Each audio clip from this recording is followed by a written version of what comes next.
workup method is an approach for miniature painting that does away with the more common methodology that we see in favour of a more linear common sense approach. Instead of the very back and forth idea of establishing a midtone, then shading all over it, then re-midtoning some of it, then only highlighting raised points and edges, the workup method focuses on control over speed, giving maximum precision to your work. We start dark and work up to a brighter and brighter tone, having full control to place every shadow and highlight wherever we may want it. Now this is the method I've sworn by for years now, something I picked up on in my former life as a traditional artist, but today I want to pass on the essentials of this approach to you. So with that in mind, I dug out as many copies as I could of the most generic miniature part I could think of and clipped them out from a sprue. Gave them a quick clean over with a knife to have them ready for some paint, and now we're going to have some fun together with a set of my recipes for all the basics you'll need for painting your minis with the workup method. Now when I say basics, I do mean basics. I'm just going to give you a little starting set of recipes here to get you out of the gate, but there's a lot more learning there if you want it. Also, as a quick aside, there is going to be a list of all the exact paints I use, so if you want to completely copy my recipes, just check down in the description below and you'll find that list of paints. And one final thing before we actually get into it, this one is going to be a two-parter, because it's a lot of information. I didn't want to put it all into one video and make it a labour to watch through. So please make sure you subscribe to the channel and that you have notifications turned on so that you don't miss part 2 when it comes out. Every single one of these miniatures was painted predominantly in this workup style, and if you know how to apply a fairly smooth layer of paint, to be honest, you already have all the skills you need to give this a go. So let's dive right in.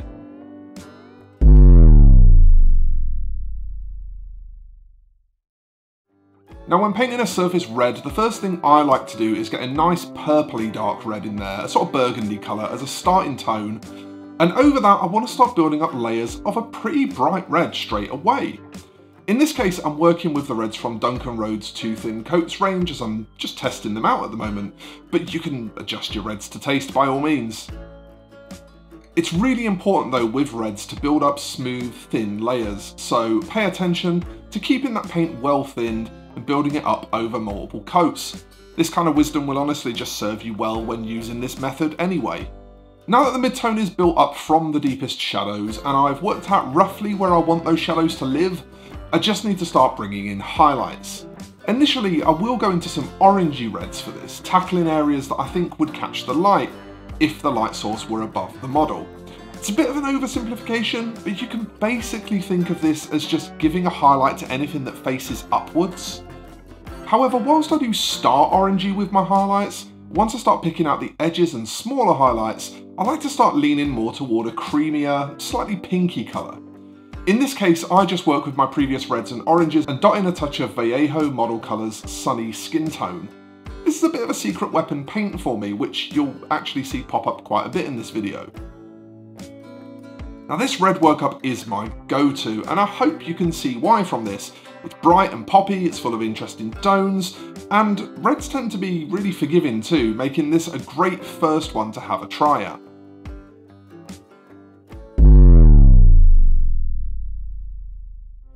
Yellow is such an interesting colour to paint because there's really so many different ways to render it. I like to start from a kind of reddish brown and work up through into orangey browns. Vallejo makes an excellent Infinity paint set for their Yu Qing faction, which actually contains all the colours you'd ever want for painting yellow this way. Essentially, the process just takes that rich orangey brown base we've established and then starts building up smooth, transparent layers of a tone that leans more towards yellow. Because the paint is transparent, it can be a little bit hard at first to see how yellow it is. However, once we start mixing our yellowy tone with some of that sunny skin tone I mentioned before, you'll instantly see that poppiness go into overdrive. And here you can see that by the time a few really sharp highlights have been picked out in the brightest colours of the range, we have a great looking yellow, worked all the way up from a red-brown.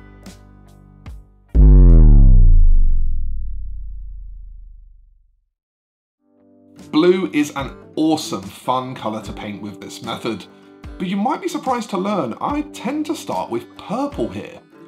My lower mid-tone tends to be a mixture of my intended upper mid-tone, in this case medium blue, mixed with that same purple base tone. So the end result is that we see quite a bit of purple in the lower end of this workup. However, once we get into the blue proper, it becomes very rich very quickly. This is that Vallejo medium blue I mentioned, and honestly, I love this colour. It goes on great, it lends itself to so many different techniques. It's a real winner for me. Now, when we highlight blues with this method, I prefer to go with steadily brighter and brighter mixes of our mid-tone and a sort of light bluey grey. I tend to use Vallejo Game Colour Wolf Grey because it's perfect for this, and it can actually get us all the way up to even our brightest highlights.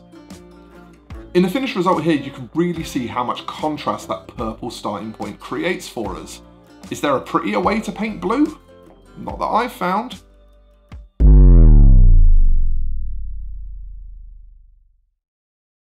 Progressing into secondary colours now, I feel like this shouldn't come as a shock after the last workup, but if starting blue from a purple base works, then obviously starting purple from a blue base will work too. We just need to make sure that the blue we start from is darker than our purple. From there, the build-up is the same kind of idea though, a mixture of the base colour and the mid-tone for the lower mid-tone. That gets us off to a great start. From there, getting to our nice royal purple mid-tone is a breeze, and you can already see some really nice contrast building up. The really interesting part of this one though is the highlighting, where I first like to mix in magenta to build up some real pop. And then when I get to the brightest highlights, I'll call once again on our old friend Sunny Skin Tone and mix a touch of that into the magenta to pick out the really, really bright spots. This workup is so fun, and it's another one that's fairly easy. If there's one tricky point to it, is trying not to make it look too pinky with those highlights, but nail that and it's a banger.